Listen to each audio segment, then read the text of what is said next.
Transformations. So we talked about this already. If you have a -2 on the inside, that's going to shift the graph right 2. If you have a +5 on the inside, that's going to shift the graph left 5. We call these phase shifts when we're dealing with our trig function. So you see here, our phase shift is to the right, pi over 6. Here, our phase shift is to the left, pi over 3. So we've already identified those, just giving a quick refresher of what they are. So when I've given this assignment in the past, like online, you have a little, basically you type in what transformation you want the graph to do, and it does it for you if you're taking Math 113 online. But since we do not have that, where you just type in the transformations and you see them happen, we're going to actually have to move the graphs on our own, which is going to take a little bit more time. So you'll see this is what most of the graphs look like that are on your homework problems. So just some things I want to talk about.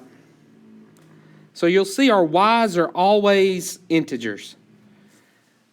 The x's are what can be interesting. Sometimes it goes all the way to 3 pi. Sometimes it only goes to 2 pi. So the graphs are already going to be predetermined for you, which is sometimes good, sometimes bad. I normally like to make my own x's because I can make the points work out nicer for where they go through them. But we're going to do them all on these pre-made graphs because I think it's going to make you have better understanding. So now, like, look, you see right here on the bottom of the x-axis, you have tick marks. This is pi, so that means this is pi over 2. This is 2 pi, this is 3 pi over 2, right? So the tick marks on the bottom are in radians in terms of pi's. The x tick marks on top are just whole numbers. So this would be 1, 2, 3, -1, -2, -3. So remember when we talked about the period change, sometimes it was in terms of pi. Sometimes we had a pi in there, and when we divided, our period became a whole number. But when our period becomes a whole number, we're going to work with these x's. If our period is still in terms of pi, then we're going to work with these numbers. Okay, so maybe it'll become clear as we're working them what it is we're going to be doing.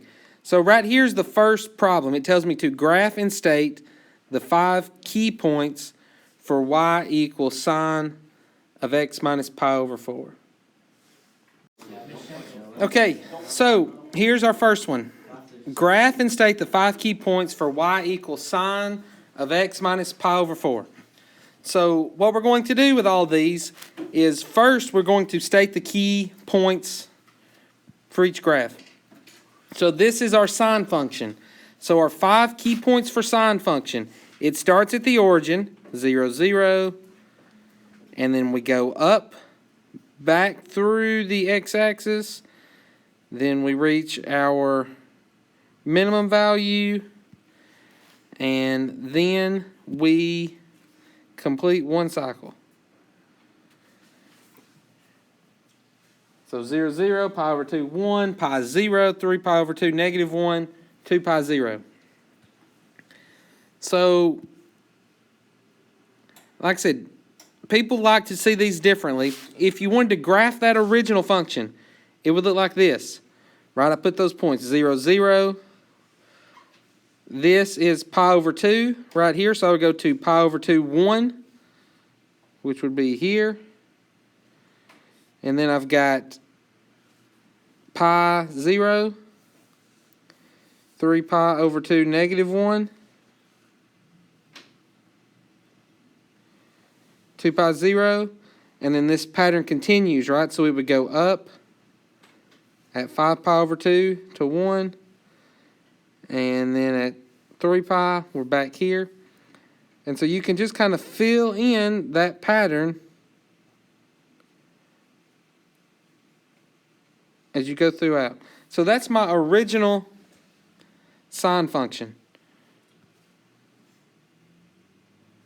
So again, don't make them lines, like they're not V's, they're U's, right? Kind of like with parabolas versus absolute values. So make sure when you graph it,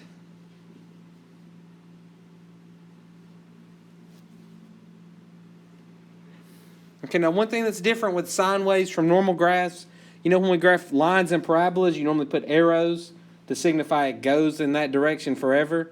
You don't do that with a sine wave because sine waves don't go in one direction forever. They continue this pattern over and over because it's a periodic function, but we don't put arrows on the ends of them. Okay, so that is my original sine function. So if I was graphing y equals sine of x, that's what it would look like. But now this particular example is sine of x minus pi over 4. So that means this one has a phase shift. We have shifted the graph right pi over 4.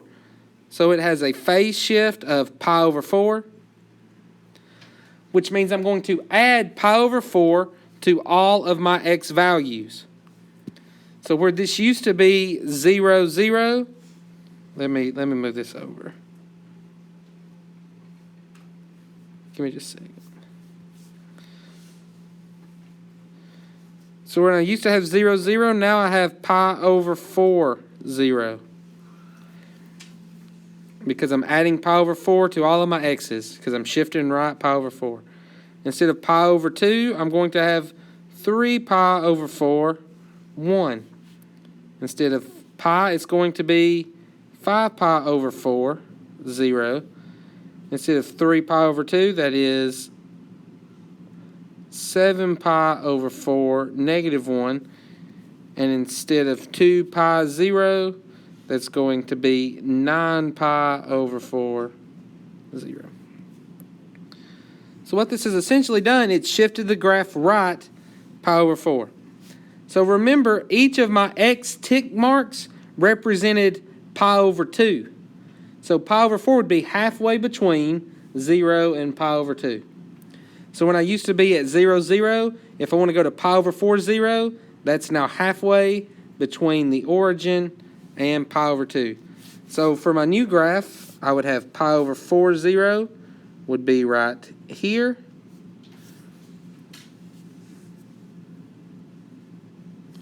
Three pi over 4, 1 would be right here. 5 pi over 4, 0 would be right there. 7 pi over 4, negative 1 is here. 9 pi over 4, 0 is here. And so if I wanted to continue that pattern, I'm in the halfway points of all of the grid marks now, instead of being on the grid mark.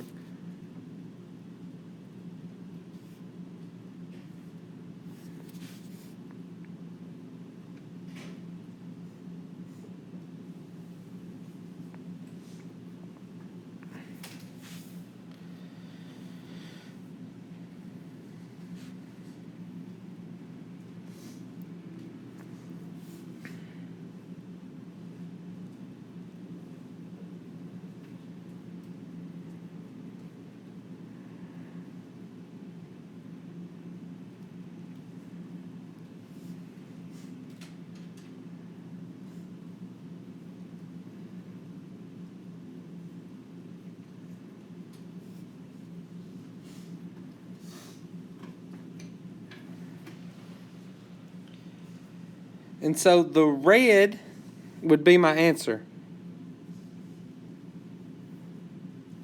because it is what the graph looks like after my given transformation. So you'll see the phase shift of going right pi over 4. You can kind of see it represented graphically from the original to the new one. So just to review, if it asks me for the 5 key points for the graph, this is my answer, the last 5. Because these are my original parent function critical points, but after I have transformed the graph, these are the new 5 key points.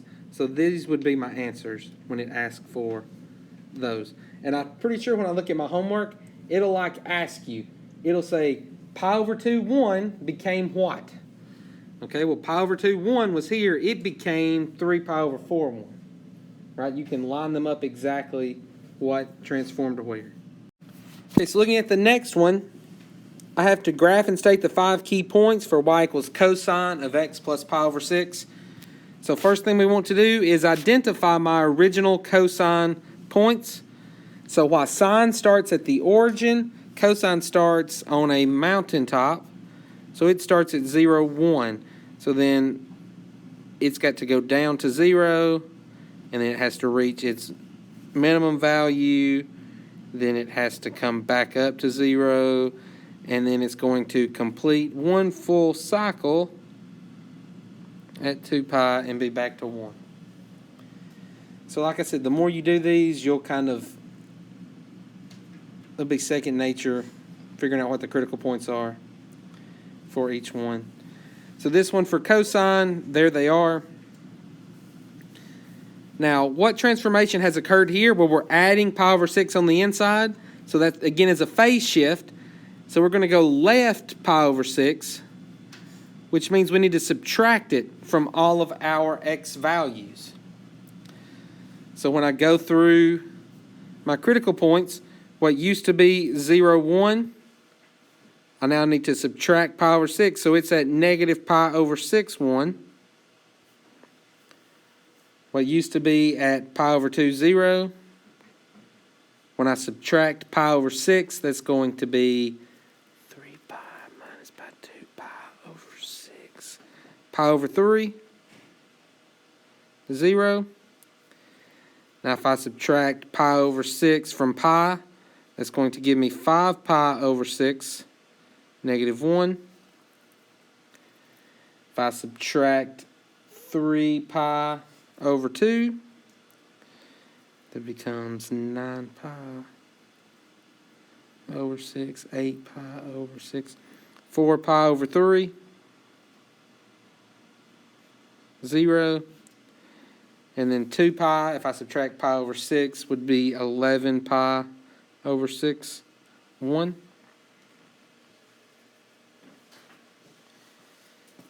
So like I said, right now I'm going to keep graphing both. I'm going to graph the original and I'm going to graph my new one.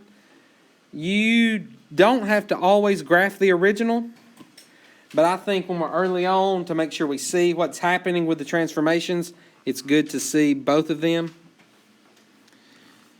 Okay, so if I graph my original, I'm at 0, 1, then I'm at pi over 2, 0, pi negative 1, 3 pi over 2, 0, 2 pi 1, and then this pattern continues.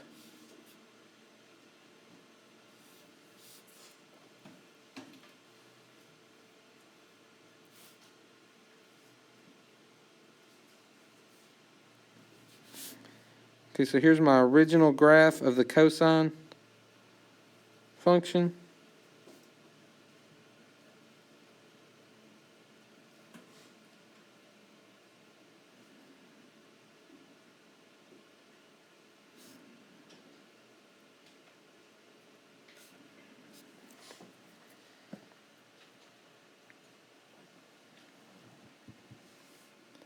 Okay, and now the next part is going to be the hard part, is identifying pi over 6 on those graphs.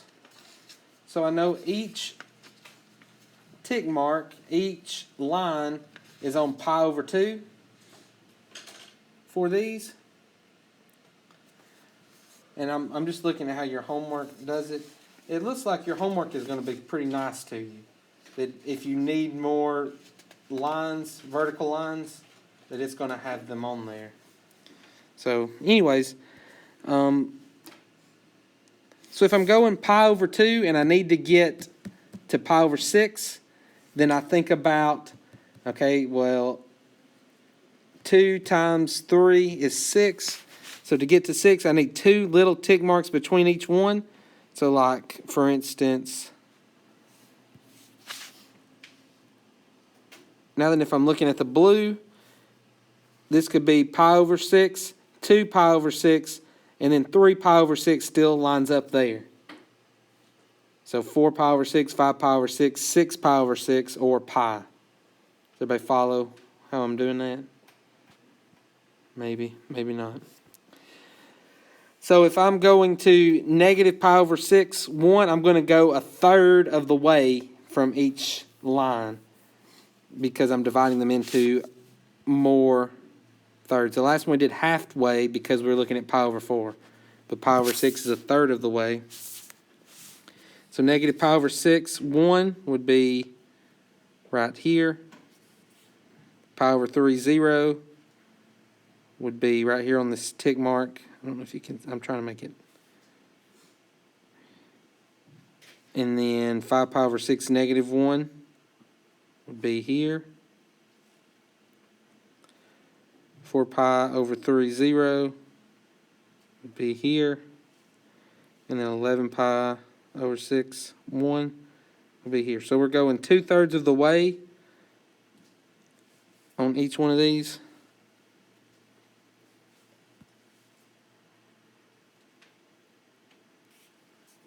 And so we could continue this pattern throughout. So this would go here, and here, and here.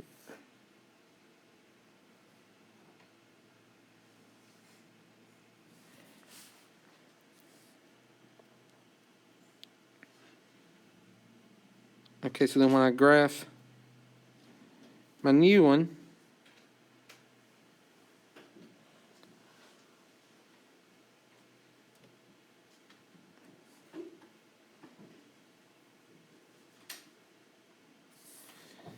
it looks something like that.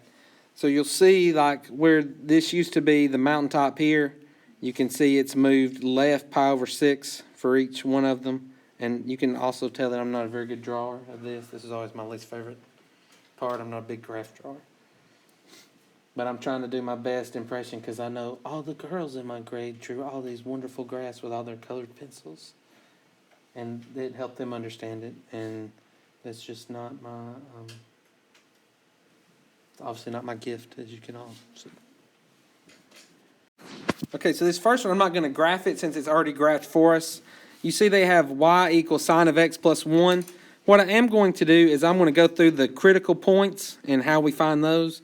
So because it's sine, my critical points would be at 0, 0, pi over 2, 1, pi 0, 3 pi over 2, negative 1, and 2 pi 0. And now the transformation that occurred here is this plus 1 on the outside. So that's going to give me a vertical shift of 1, which means all the graphs are going to go up 1. So what we would do then is we would add 1 to all of our y values. So this would become 0, 1. This one would become pi over 2, 2. This one would become pi 1. This one would become 3 pi over 2, 0. This one would become 2 pi 1. So I've just added 1 to all of my y values. And so you'll see here, this graph that's on top would be the new graph, where the entire graph has been shifted up 1. That's what it would look like compared to the original sine graph, which is the one I'm bolding in there. Okay, so if I had to make one from scratch here, I know it's pretty boring, but we've got y equals cosine of x minus 4. So my transformation that I have happening here, I have a vertical shift down 4. So I have a vertical shift of negative 4, which means I'm going to subtract 4 from all of my y values. So cosine starts on a mountaintop, so it's 0, 1, pi over 2, 0, pi negative 1, 3 pi over 2, 0, and 2 pi 1. Now to find my new points, I'm going to subtract 4 from all the y values. So this becomes 0, negative 3, pi over 2, negative 4, pi and negative 5. 3 pi over 2 and negative 4, 2 pi and negative 3.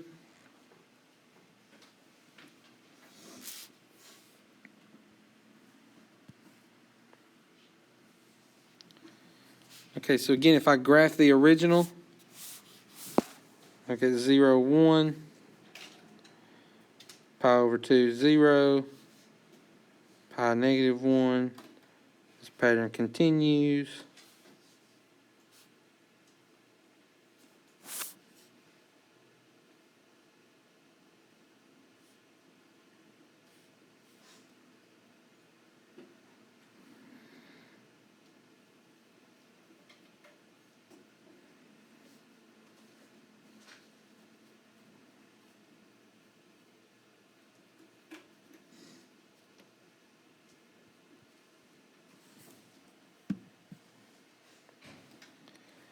So right there would be my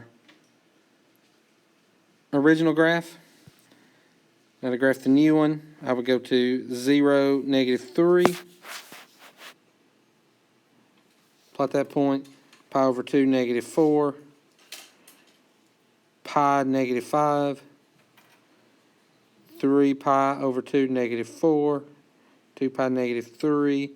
And then continue the pattern.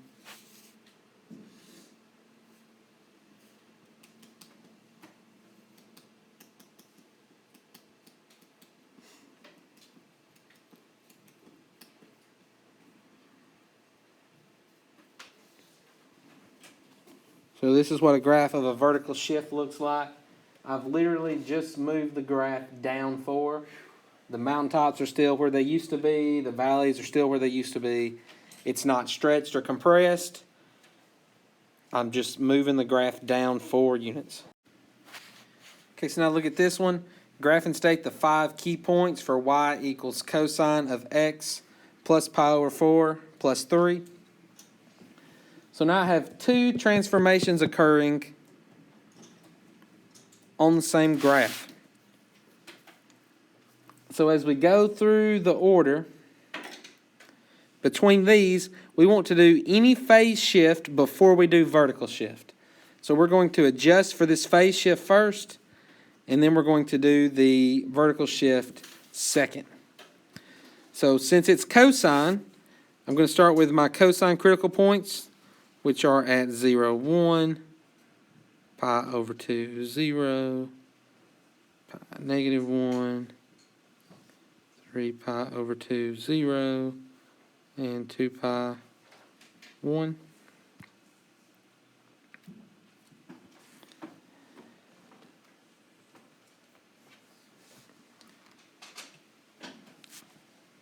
And while I'm thinking about it, I always just memorize these points. I don't know why. That's just the way that I did it when I was in school. But you could go back to our definitions of what I'm really doing is I'm rotating to each axis. We know cosine is just the x value. So when I start here, my x value is 1, and then it rotates to 0, then it rotates to negative 1, down to 0 again for the x value, and then back to an x value of 1. Right? Just identifying the x value on each rotation. I just want to make sure I said that again, just so you know where these critical points are coming from. Okay, so my first transformation that I have is this plus pi over 4. So that's going to be a phase shift going left pi over 4, which means I need to subtract pi over 4 from all of my x values. So when I do those transformations, this is going to become negative pi over 4 and 1. I subtract pi over 4. This becomes positive pi over 4, 0. This would become 3 pi over 4, negative 1. This would become 5 pi over 4, 0. And then this one would become 7 pi over 4, 1. And then I would have to do the other transformation, which is this plus 3 on the outside. That's going to be a vertical shift up 3, which means I need to add 3 to all of my y values. So this x value stays the same, but the y value goes up by 3. X value stays the same, the y value goes up 3 all the way throughout.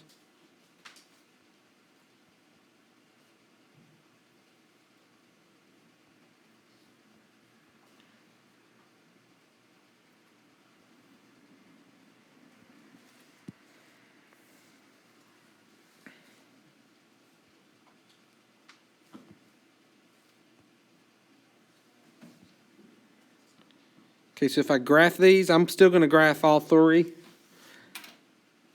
So I would graph 0, 1, pi over 2, 0, pi negative 1, 3 pi over 2, 0, 2 pi and 1. Then I let this pattern continue.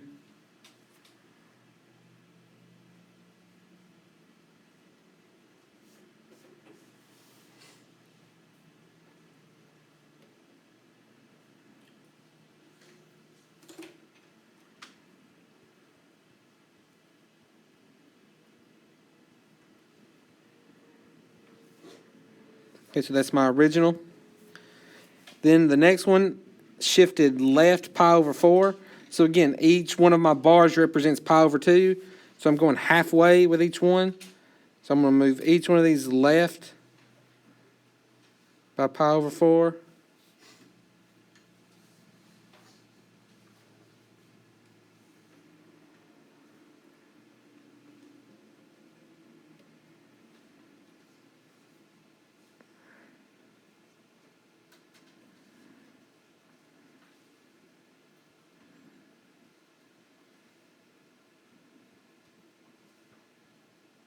Ooh, that's not good.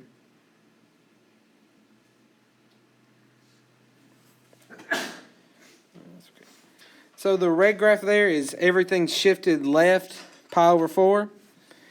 And I have to shift up 3.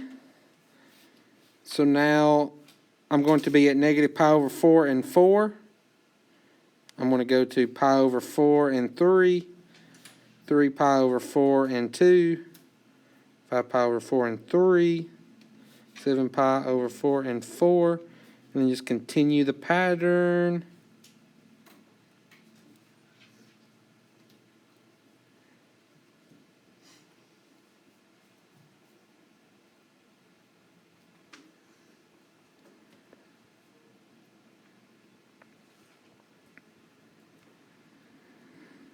And so now the blue graph would be after both transformations have occurred, shifting left pi over 4 and up by 3. Change. So you can see what's going to happen with the graph when we change the period. That's going to make the wavelengths occur either more frequently or less frequently than they did before. So this first one's graphed for us, but we're going to go through the process of changing the critical points. So because this was a sine graph, my original points go through the origin. So 0, 0, pi over 2, 1, pi and 0, 3 pi over 2, negative 1, 2 pi, 0 is one complete cycle.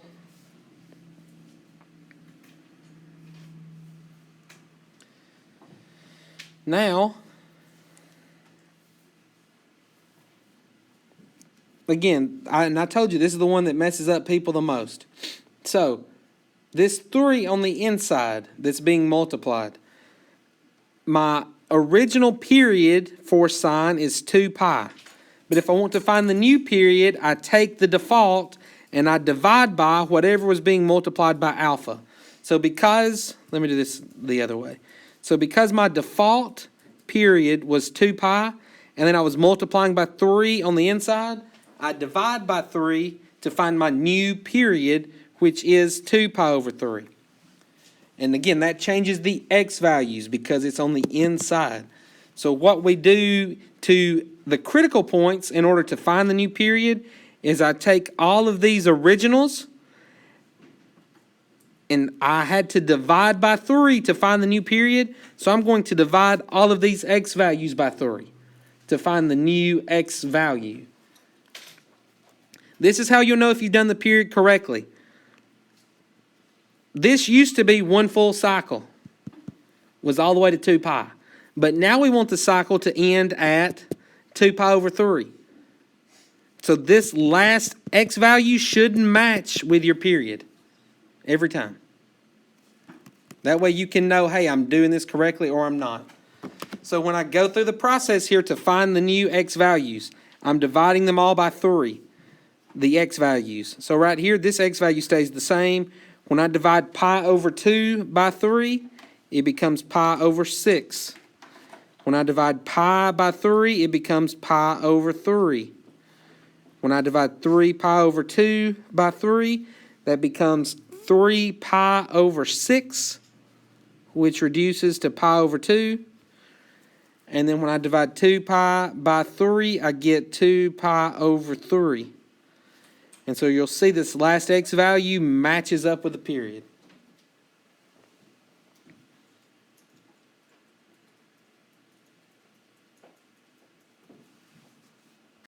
Okay, here I'm told to graph and state the 5 key points for y equals cosine of x over 2.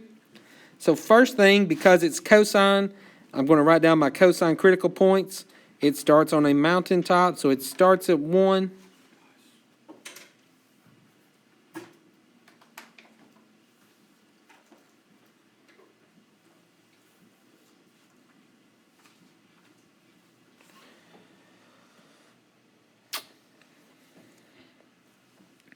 Now, we did some rewriting of this earlier. We've got to look at the thing that's being multiplied by the x. Well, right now the x is being divided by 2. So the way I want to think about that is this is the same thing as cosine of 1/2 times x. Which means my graph is being multiplied by 1/2. That's what's happening to x. It's being multiplied by 1/2. So to find my new period, I would divide by that alpha. So I'm going to divide by 1/2. Well, 2 pi divided by 1/2 is 4 pi. So when I divide by 1/2, I'm essentially multiplying by 2, right? Multiply by the reciprocal. So instead of dividing by 1/2, I'm multiplying by 2. So let's go through and multiply all of the x's by 2. So 0 times 2 is still 0. Pi over 2 times 2 is pi. Pi times 2 is 2 pi. 3 pi over 2 times 2 is 3 pi. And 2 pi times 2 is 4 pi.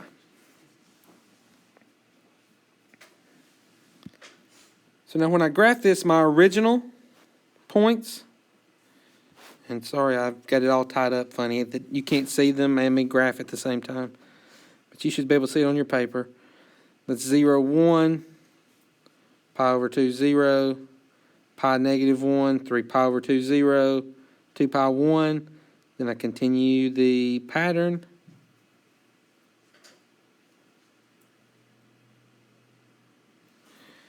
Okay, so this is my original graph for cosine.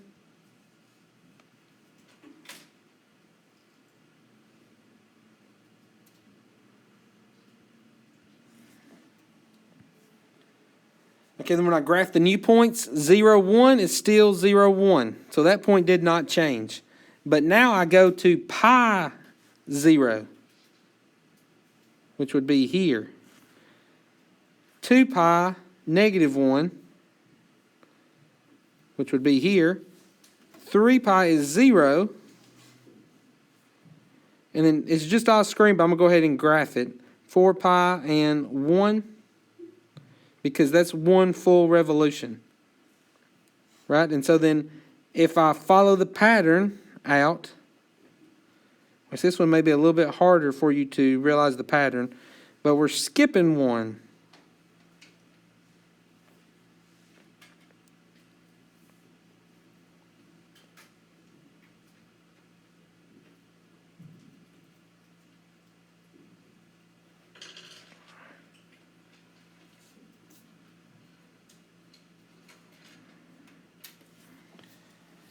Okay, so what's happened to this graph? Well, you see the cycles of cosine are taking longer to complete a full cycle.